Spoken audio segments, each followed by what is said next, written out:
Get yourself a plastic cauldron. We're going to age it up a little bit. So first I applied some black paint all around my cauldron. While that paint was still wet, I sprinkled over some baking soda. I added more paint to my paintbrush, and don't brush the paint on. Instead, I dabbed it on.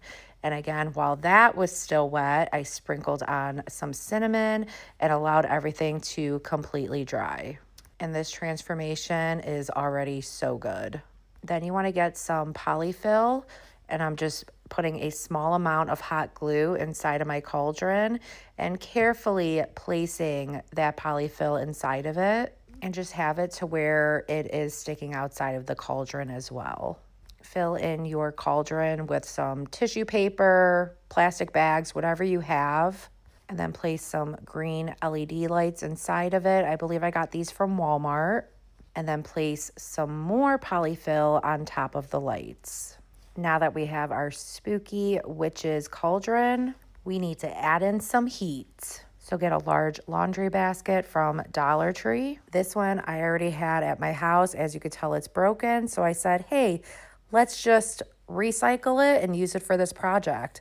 So all you're gonna do is cut the bottom off of it. Get 2 bottles of this great stuff. I got mine at Home Depot, and just apply this all over that laundry basket. I love using this stuff. It's not very expensive to get. It's about less than $4. It's super user friendly. And honestly, with this project, the messier the better, because you want it to look like real coals. You want to allow this to get a little tacky, so let it dry for about like 10 minutes.